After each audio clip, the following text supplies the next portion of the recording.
deranged mind invents many fables to justify its position. It's no wonder happy people are rarely philosophers. Ideas can become like a cancer. We start saying things just because we need the existence of form in our lives, and it is found in utterances that may sound good in the moment, but when extrapolated to the point of raw data and undiluted meaning are either empty or wrong. Maybe, at least in a society in which ideas have entered the phase of being cancerous, it is the introvert who is more virtuous, for it is he who shrinks away from the gleaming attraction of these ideas which bounce around our brains as little more than screensavers. People try to draw you in with their smiling and their charming wit. It is an act of defiance, though indirect, to be unreciprocating to this. But maybe the extrovert does not understand this. Maybe they can recognize a person who wants to be left alone, but can they see a person who instinctually is repulsed by the thoughtless nature of their actions? An introvert must process. An extrovert will act just for the sake of acting. Is this not the great debacle of our times, in a way? People want to have egos, want to identify with something, but then we get wrapped up in the pursuit of a thing, the idea of ownership. Like, I accomplished that thing. I own this house. These intangibles end up defining our entire process of thought, encompass our very being to the point where you become that very feeling of validation that comes from it. So materialism is not just a pursuit of objects, it is also a loss of identity. Ideas possess and puppeteer you. There is, and I think this is obvious, a general connection between extroversion and materialism. Notice now the connection between these ideas, the loss of identity and the tendency to act instead of to process. Now ask yourself, how many times have you won an argument with someone and actually changed their opinion in the end? The person who is arguing is not really processing, they are acting. Of course, everyone has had to spend a certain amount of time processing in their lives. There's a basic matter of physics to say that potential and kinetic energy must work in tandem. But think of roller coasters you have been on. Generally, they go up for a long time, once, followed by a big drop. That there is the climax. But following that, all the remaining drops are sad reminders of what once was. You can think of the climbs of a roller coaster as introversion, and the drops as extroversion. I've been hard on extroverts so far, but notice how you do in fact need both for a functioning roller coaster. Sometimes to get things done you need to be like an introvert and not necessarily care what people think. But sometimes to get things done you need to be like an extrovert and actually do care what people think. But this metaphor with the roller coaster has its limits. Regardless, I think it's irrelevant when it comes to changing people's minds. I've personally spent my entire life trying to change people's minds, but I don't do this just from arguing. All a politician does is argue their position, and they rarely ever change their positions from listening to each other. Ever heard the saying, Congress is the opposite of progress? Well, that's because all these people have already had their metaphorical roller coasters, and if you could visualize their mental momentum from a mathematical standpoint, it'd be like a node that just travels around, constantly recrossing a fixed point within a small area, no real trajectory or rhythm left to follow. You can see them arguing all the time without saying a single thing, but we get captivated by that little movement that remains because we've come to rely on it for leadership, if you can even call it that. This is because the extroverts get their power from constant action, while the introverts process, and wonder when anything will actually get done. When will their climax ever come? And with that, you can see the current state of things. Surface world being ruled by introverted who have claimed the system and dole on in ways just to keep on keeping on, fueled by a system which needs a constant churning of rebranding of the same ideas which have already long past relevancy. Then there's the underworld of the internet, being ruled by the introverted, who genuinely want to make the world a better place because they have seen and heard from all manner of source material and their continual state of processing, both here and there, the basics of the reality we are cultivating. But the internet is repressed. This is why our democracy is failing. It doesn't matter how much you research and learn and care. Your vote is still one vote. You could really see this with the Bernie versus Biden election, with Bernie voters being passionately involved in politics, and Biden voters just being like, oh look, it's Obama man. Not to mention that the people who you're voting for are all already bought and paid for by the same people who already own surface reality. But there is another part to this, which is what everyone is secretly invested in, which I will call the conversion. It's what happens when you take one person with an idea, which lights a match that other people carry and turn into a wildfire. Here's a similar metaphor. Wozniak was the match, Jobs was the needed kindling to create the wildfire. Either one on their own might not have amounted to much. It's an interesting thought, actually, to consider how many home run level ideas there are out there that just didn't get the recognition they needed to become manifest. But this is actually another problem of ideas being like cancer, but on a societal level. Our attachment to ideas which already exist prevents us from acknowledging ideas which could potentially be much more valuable. Luckily, the internet makes it much more easy for smaller creators, for example, to make their ideas known. It's what I'm doing right now, obviously. So, what's happening, essentially, is the barrier between the internet and reality, which is created by many things, but mostly the generational gap, which keeps new ideas generated by the internet contained to a sect of the population under the age of 30 for the most part, is creating a sort of dam, which could start leaking at any time now. I mean, I don't know when. It could just be a matter of the older generations being naturally phased out by the cycles of time and being replaced, but that's obviously not all there is to it. We see memes enter the mainstream consciousness all the time. You constantly hear things like millennials are killing X and Y industries, and a lot of that is just the internet making things obsolete. That's kind of another topic, but one could also make a lot of points that have already been made about the economic side of this conversion deal, with industries like Netflix taking over. I mean, indie music itself may not exactly be a new concept, but it definitely works a lot better now. More people care about independent music today than ever before, but I think the most important part of all of this is the sociological implications of the conversion. The way people think has fundamentally changed. There's a commonly known quote like, "There is nothing the government fears more than a well-educated populace." And now I may have said that the people on the internet don't often come to agreements in arguments because they're acting rather than processing, but in the aftermath there is a good amount of processing which occurs. Not to mention there is the process of upvoting things that are good and downvoting things that are bad, so people who are obviously wrong get phased out by the system, and probably have to start recognizing things they could do better. I mean, if you try and make a crappy argument and post it to YouTube, no one will care what you think, and therefore less people will actually see or be exposed to it. This alone changes our thinking because it creates a naturally occurring barrier between people looking for information and information which could be misleading.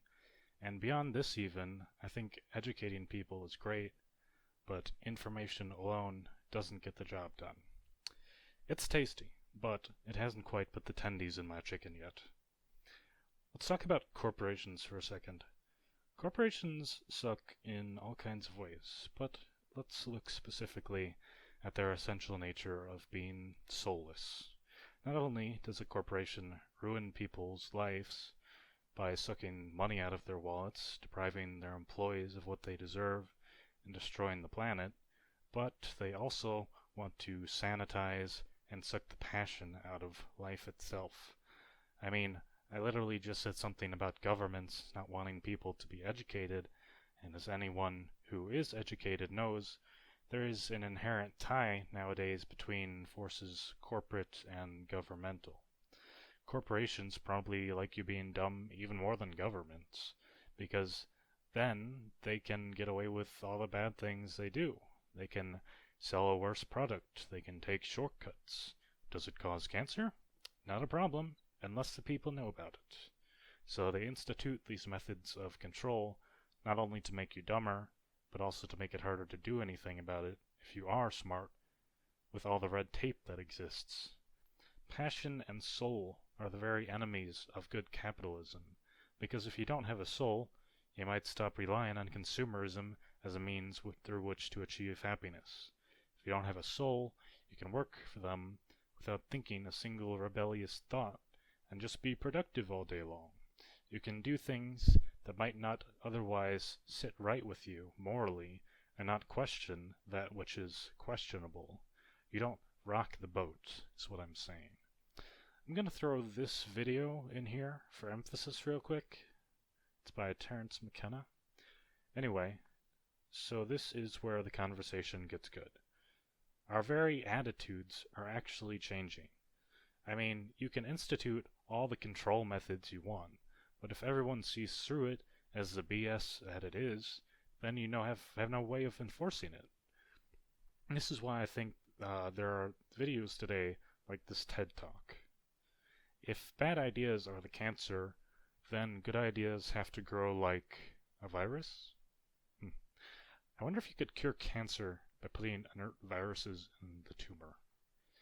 But yeah, how do we, as McKenna says, reclaim our minds? I like to think about the concepts in things like Burning Man, and how they call everything other than itself default reality. And it's not just about drugs and insane art, it's about a kind of freedom. And by the way, if you haven't been to Burning Man because it's far and expensive or whatever, you should look into regional burns, perhaps. I used to go to them in Chicago. But yeah, the problem is that there isn't a free symbiosis of ideas between the internet and reality, because reality wants to actively suppress the internet, because the internet is representative of freedom in many ways. I know we think America stands for freedom, but you have to give an exact definition to freedom. Freedom of what? Freedom of speech is the biggest lie of all. The news is literally run by psychopaths. Money talks. That's the reality of it. But is its voice something you really want to hear? Think about how watching an advertisement makes you feel. To quote System of a Down, advertising causes me therapy. Advertising appeals to the lowest common denominator in order to turn our instincts against us. The world would be, in all ways, a better place without ads. Except, of course, for the fact that they fund other things. Especially if people already know what your product is. It's all about keeping the corporate machine running and disenfranchising the working class at an individual level.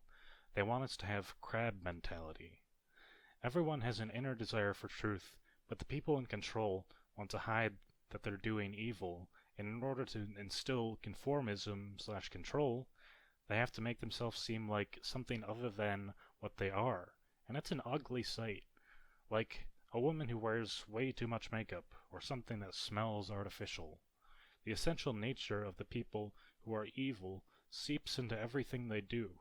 The product of a corrupt mind is going to be corrupt itself as well. So what am I saying? Gamers rise up because normies don't know we live in a society? Not exactly. I don't think antagonizing people who aren't actively doing evil is the answer. People have such an us versus them mentality because of the political landscape. My opinions are forged, not adopted, but whenever I talk to people, they seem to instantly assume that they already agree or disagree with me. What if I'm thinking something you haven't even heard from anyone? People are probably going to ask me things like, hey, are you a capitalist or a communist, socialist, whatever? I don't even know. I've seen so many videos advocating for both capitalism and communism and everything in between, and the only conclusion I've come to is that people are terrified of differing ideas. I think you should stop talking about being on either side of anything and just discuss pure ideas to formulate a perfect society. What makes sense to you? What I am is pro find the answers, pro experimentation, and pro free thought. You can't get people to agree. That's absurd at this point. What I think about communism is that Karl Marx was a man with a lot of intellectual acumen that granted him the ability to create ideas that other people could find either inspiring or disastrous. I think most people could learn something from reading him, though. I think he probably had at least one good idea that could uplift humanity, and for that I appreciate the fact that he did what he thought would serve the human race. And dismissing his ideas outright, based on the way other people may have brought them about into the world, is a disservice to the very concept of intellectualism. None of this is to say I'm a relativist. I know enough about McKenna's ideas. I'm no fool. Certain ideas are much better than others, and to this end I would devote my entire life to some of my ideas, not necessarily because I think I know everything, but because I can make enough sense of things in a mechanical fashion and then recognize what ideas would reap the greatest benefit if they were true, and weigh that with how much other people have experience with the idea, both personally and conceptually. And the distinction between personal and conceptual experience is very important, by the way, because you need to have both. And if there is either a misconception or perhaps a potentially valid thought which is unique of thoughts already thought, then those things need to be redressed. Everyone thinks their opinion is important. They just have this binary mindset like, if I disagree, then that's just that.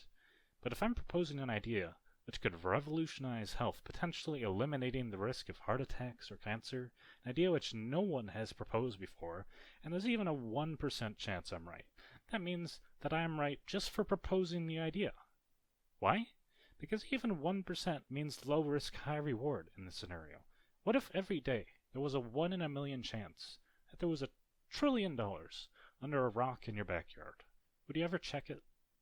Because I feel that's what I'm offering with the sum total of original ideas I've developed, except with better odds and a reward much more meaningful in the long run. But I get shut down because people disagree with me and think because they disagree, my idea should not be allowed to spread. Ideas should be free, even if you disagree with them, especially if they're original. Like seriously, I don't believe Mein Kampf should be a banned book, unless it is actually provoking people to be violent. The only reason a book should be banned is if there is literally a threat to anyone's physical safety. But really, perhaps any idea can be considered a threat to people's safety. Just look at Antifa. I mean, to the rational mind seeking understanding, any further ideas are not cancerous, but potentialities for new growth, even coming from a madman. I'm a strong proponent for understanding evil mentalities, because it better equips us to do good, and Mein Kampf may be a particularly good example because the title doesn't say, "Beware me, I am the boogeyman." The title of the book is literally My Struggle. This kind of compels you to think about what would go through his head to write this, and then do things that are so terrible. I haven't read it, I don't plan to read it, but at some level you would imagine based on the title alone that there is some kind of a, struggle or suffering motivating his actions. I don't think Hitler, as an individual person, deserved to struggle or suffer simply based on the premise that no one deserves to struggle or suffer unless they have actually done something wrong, to which suffering on someone who is incapable of committing wrongs in the world is the very definition of evil. I'm not saying we shouldn't have the death penalty. I'm not saying that Hitler shouldn't have been punished. Do not put words in my mouth and try to intentionally misquote me, or you are truly lost and a worthy human to be made an example of. Punishment should only serve to disincentivize doing bad things. If punishment existed just to harm people who did bad things, punishment itself would be evil. Really think about that.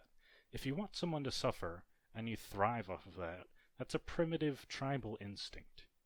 You need to cull that instinct because it's evolutionarily defunct. People don't understand the deeper psychological implications of supporting a good thing with a bad instinct, and that will always lead to other problems, all while feeling justified because that instinct served them in another situation where it may have been good. Just another thing that prevents good ideas from entering the public consciousness. Like, yeah, maybe you're right that vegetables are good for you, but now you're gonna think I'm an idiot because I'm telling you that that's not the whole truth. But contrary to ideas, I believe that every feeling can actually be used for good. There is no such thing as an incorrect feeling, unless it is based on false pretenses. The most important thing, though, is that you must think about the potential consequences and moral implications of acting on your feelings, whatever they are. As long as you do that in good consciousness, I don't think you can truly be considered to be evil, no matter what you're doing. Like, obviously, you can be considered deranged.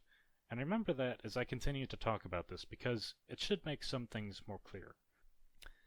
Doing evil in good consciousness. This happens if you act and not think. But going back to what I was talking about in the beginning, it is this extroverted tendency to just act which actually creates the locomotion in culture. It gives us a constant stream of content and things to do and participate in. We cannot merely sit in processing forever alone. We must draw from the experiences of both thought and action.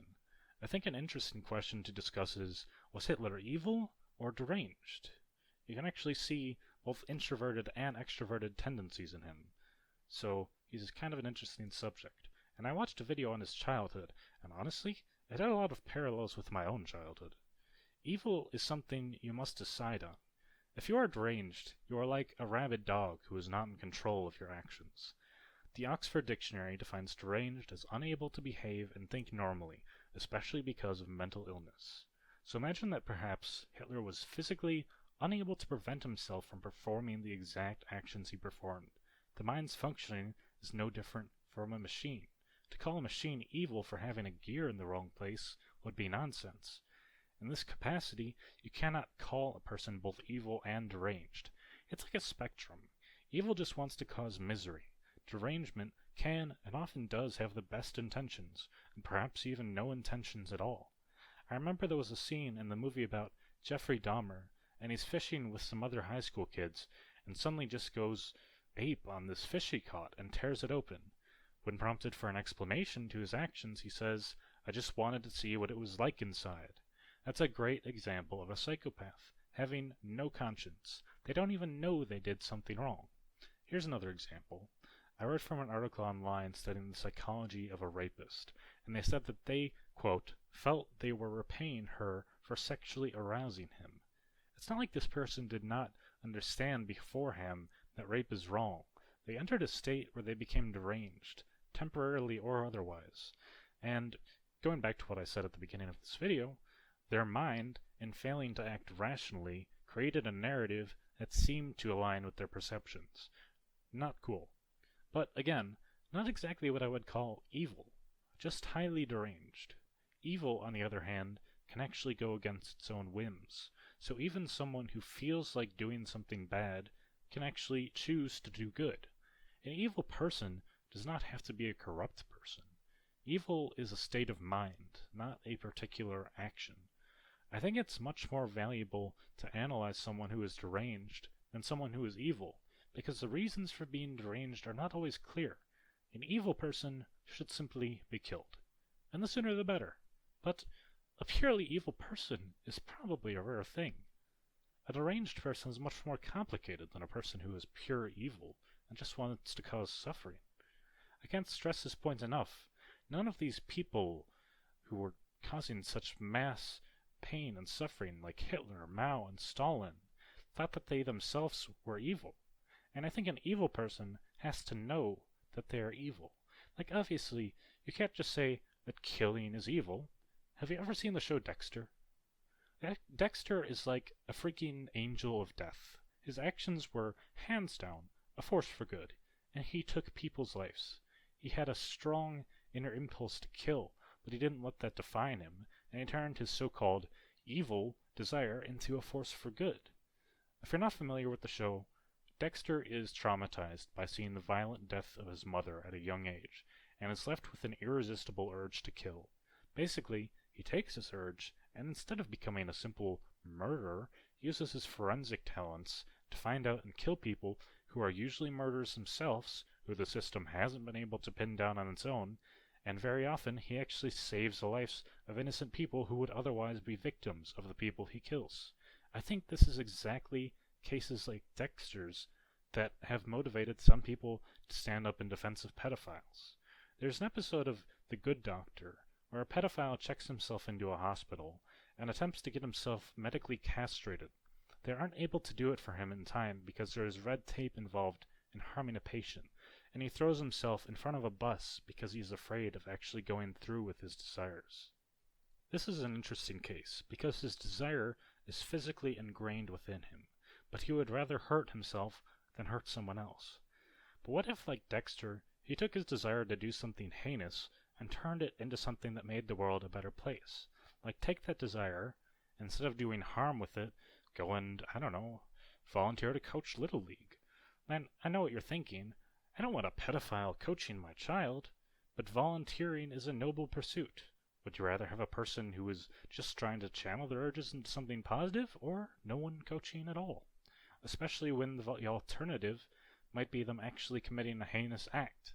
I mean, at the end of the day, a pedophile is still a person, and if that person can demonstrate restraint and make a positive contribution, then I say more power to them.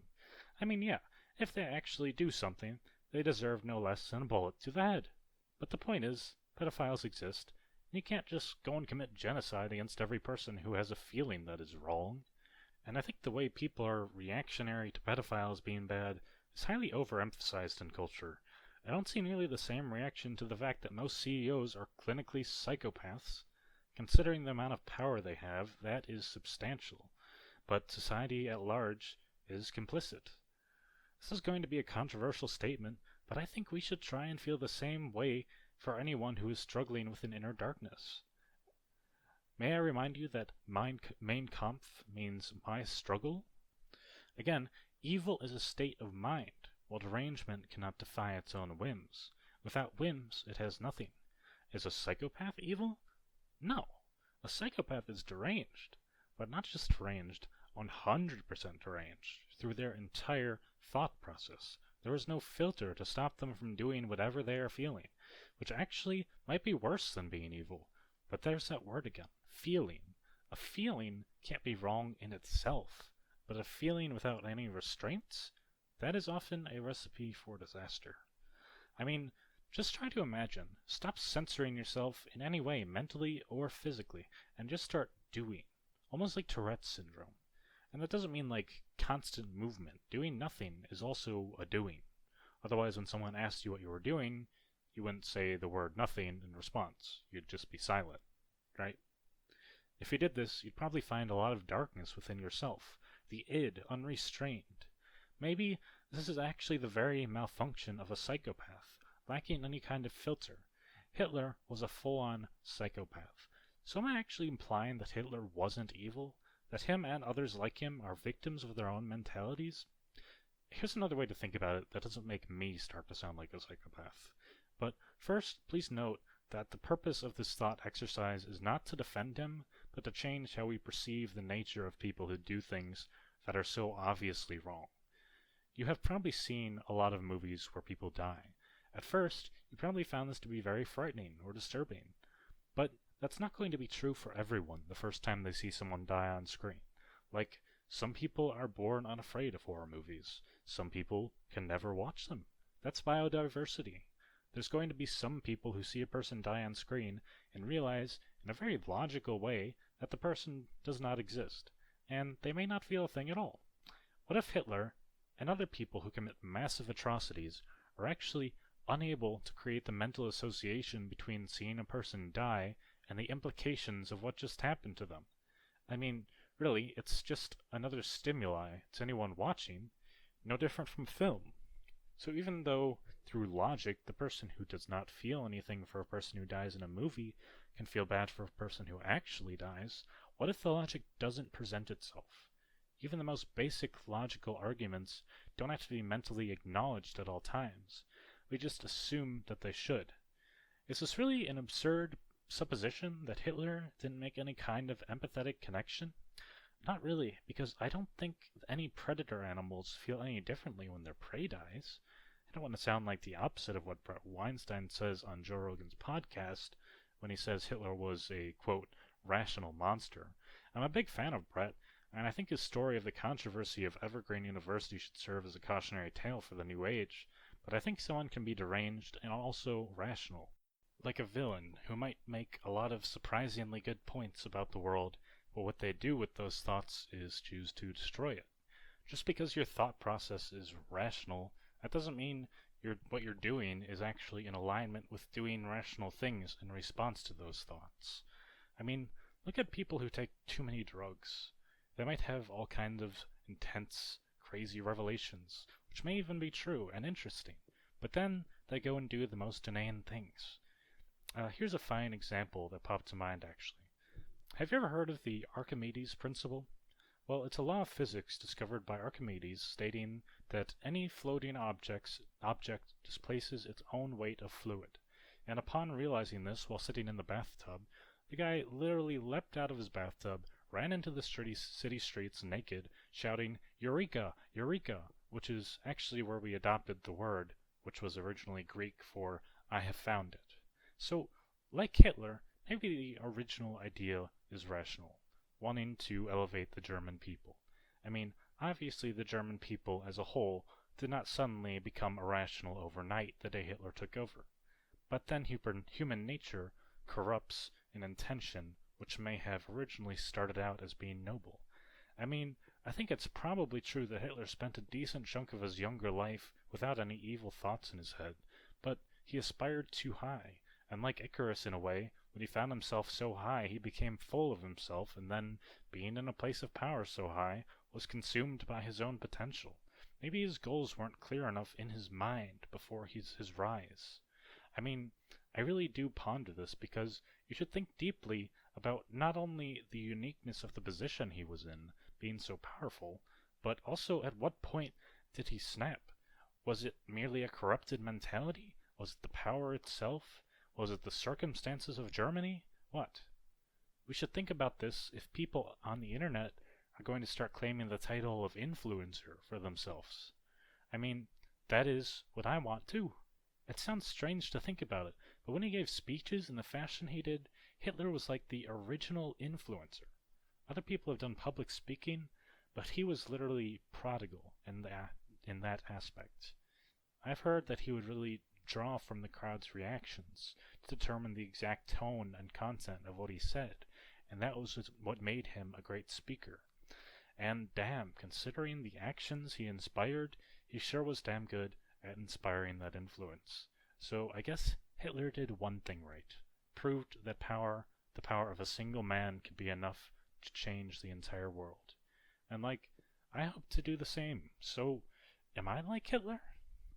I mean, I essentially want what he had, but with my own ideology, except I don't want to force people to have to abide by it, so long as they know it exists, which is kind of what I talked about here. But there are many parallels between me and Hitler. We both thought we were doing something good and would stop at nothing to obtain it. We want to use our will to overpower everything preventing us from succeeding because the amount of belief we hold in the importance of our undertakings supersedes our personal feelings of happiness. I want to capitalize on the disgruntled internet, and he capitalized on a disgruntled Germany. He was thrown in jail for saying he wanted to overthrow the government. I would like to overthrow the government. He spoke to enormous amounts of people. I want to speak to enormous amounts of people. He felt like he was chosen by fate. I also feel that way. But being chosen by fate is a fine narrative for the deranged mind to attach itself to. Am I deranged? I mean, a deranged person isn't even necessarily wrong. I'd say there's probably a strong correlation between being deranged and being wrong, but it's not an absolute by any means. Of course, Hitler was wrong. I ain't a Nazi. But what if Hitler was just mentally ill?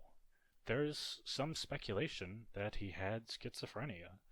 Think about all the mental things that can influence you physically. You can die of heartbreak as well as dying of fear, though that's more common in rabbits. If you take a drug or are considered insane, then you are not directly counted as being responsible for your actions. Lust can temporarily control your actions. And if you say to me, are you saying rapists have no way to stop themselves? You're a rapist apologist. I would just point to the existence of aphrodisiacs like PT-141, which can, quote, literally change how you think and feel. And this may shock you, but it is actually possible for a rapist to regret what they've done deeply. The point is, mental things can influence what you do. You don't always have control of yourself, even if you like to think that. And the ego likes to think that. The act of getting turned on, for example, is not something a man can control. I'm kind of getting back on topic here, because I think, in a way, a psychopath's thought process may abide by the same logic of getting aroused for a man. In their brain, there's a stimuli. The stimuli causes a reaction in the body. That part is unavoidable. Then, that creates a chain reaction in the body that is not bound by mental restrictions. Everything just becomes a reaction to stimuli. And it's not even the psychopath's fault that they do these things. It's just happening to them in the same way an erection happens. So if we're just assuming that a psychopath is deranged, like a regular person is on drugs, except all of the time, and that Hitler was in fact a psychopath, why does it even matter that Hitler might not have been in control of himself? If Hitler, as everyone tends to say on the internet, did nothing wrong, maybe you can also say that Hitler did nothing right as well. That he was just tripping on acid, saw a Jew one day, and was like, oh my god, that person represents everything that is trying to destroy the world. I need to stop this. As a person with actual first-hand experience with psychosis, I know what it is like. And how much does the decision have to be thought about? When is the decision yours or not?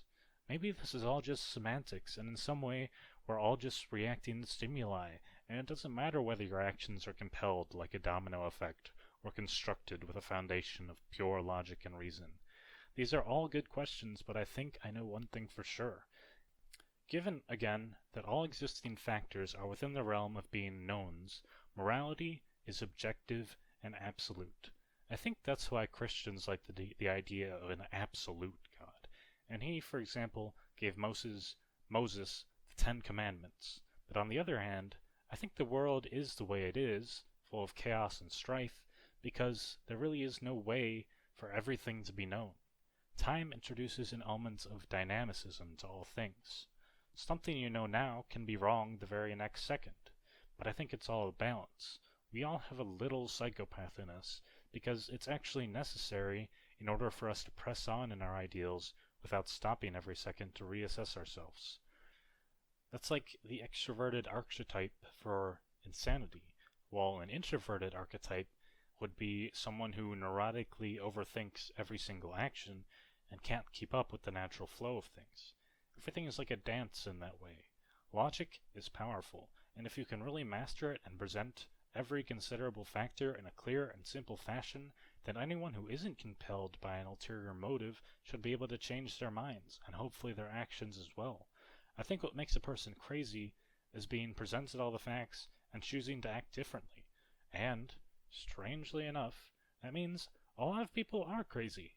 It means the greater powers of society that prevent the facts and information from proliferating freely are the very definition of evil, because they are allowing other people to go on being deranged by proxy. That's why we need the conversion of the internet into the surface reality, and the sooner it happens, the better. I'm going to put my own video here that I originally posted on SoundCloud a while ago. I'm thinking you'll find it relevant to the point here. It's possible we could even create some direct connection between the internet and governmental processes. I think a lot of trolling that happens today is happening because the internet, deep down, feels disenfranchised by the powers of surface reality. We get overlooked as a significant and a real part of culture. They are literally in denial that we even exist on many levels.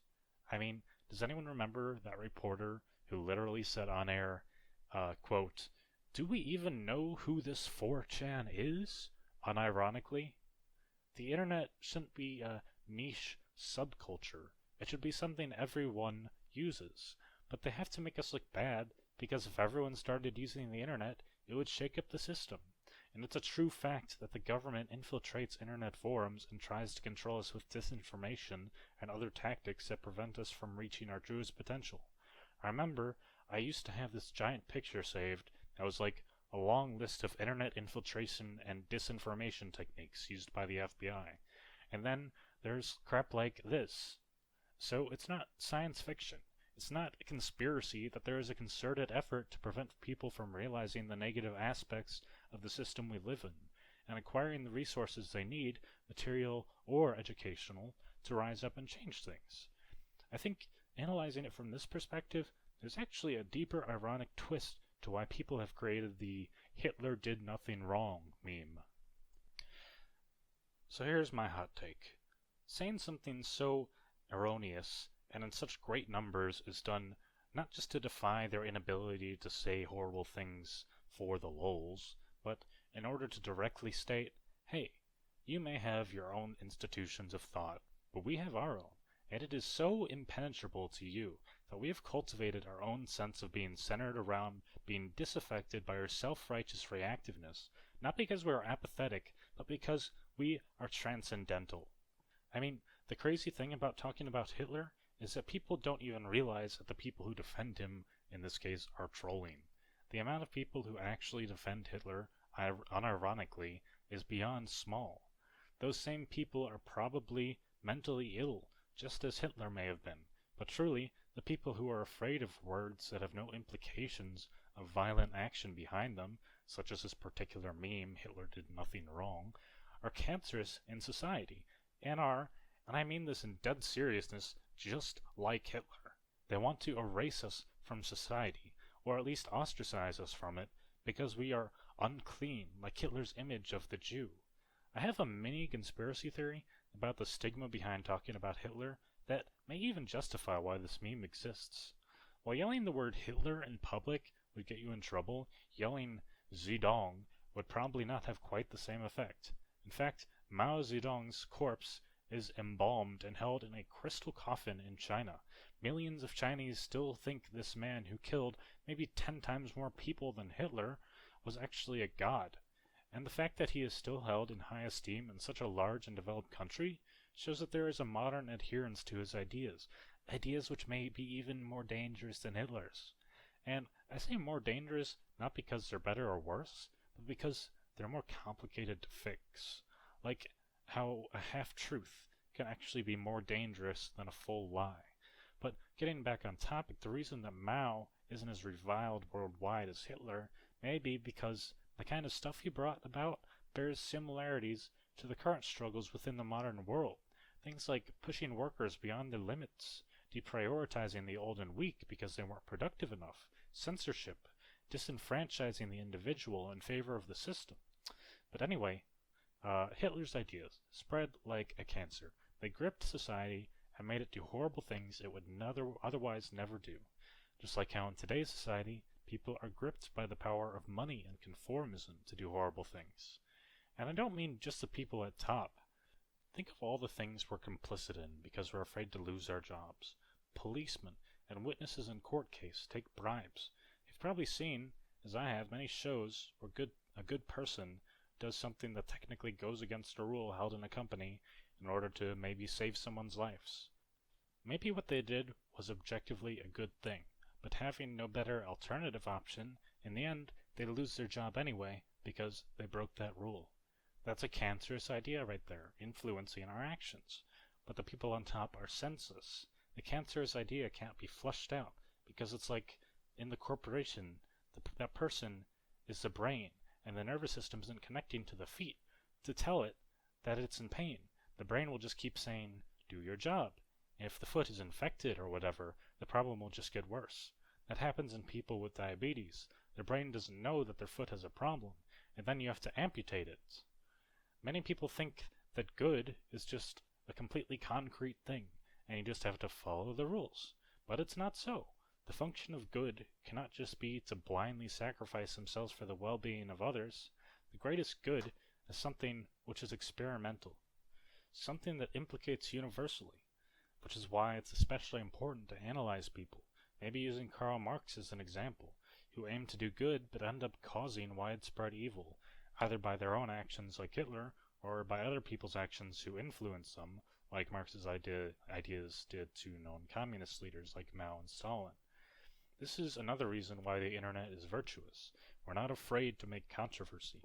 The more we refine our ideas towards the highest good over time, the more potential we have to actively change the prevailing ideology. The greatest enemy of evil right now isn't good, it's knowledge. Not just because it would help us change ourselves, but because, in my opinion, evil stems from a fundamental ignorance of reality. Really, there is never any reason to do evil if you understand karma. A lot of people are like, oh, spirituality isn't important to reality. But that's just the thing. Every topic is connected when it comes to ideology, morality, philosophy, game theory. The fruition of these things comes in the form of changing reality. I mean, I used to be really philosophical. I used to listen to Alan Watts and Terence McKenna literally all day, and browsed all kinds of internet forums and sites dedicated to critical thinking about all kinds of topics. And that was important not just because they were right about many things, but because it taught me how to follow good thought processes. I like to think that I'm post-philosophical in my life right now. I can say very many intellectual things, but there aren't going to be any new ideas I'm going to come across. To me, it's just about proliferating ideas I have developed. It's the roller coaster again. I had a long build-up period, and now I've found things that are useful for the world at large, and now I'm going off the high point of the roller coaster using this channel. I don't think I need to teach everyone everything. That's ridiculous. I just have a few sound principles that I think need recognition. But on the other hand, I think I do have enough ability as an intellectual to offer some kind of a way forward, not just in terms of what's, but also in terms of the hows. Maybe even a few whys, but we'll have to wait and see. It's all up to you guys really, and how well I'm received as time goes on. So yeah, that has been a really long post. I actually had no intention of writing about any of this, about Hitler or the concept of psychopathy, or even theorizing that Hitler's consciousness was not in the driver's seat. I was just laying in bed thinking, and the first sentence of this podcast, whatever you want to call it, crept into my brain, so I took it over with me to the computer, popped it on, started it for a minute, and then was immediately struck by the uncontrollable brain contractions to just give birth to a post. My brain was just due for it, I guess. I hope you liked it. Let me know if you did. I might do it again sometime. And yes, various peoples of the interblag. I do hear your many and various voices. Because when my actual schizophrenia isn't fun enough as it is, there's always digital schizophrenia. Thank you.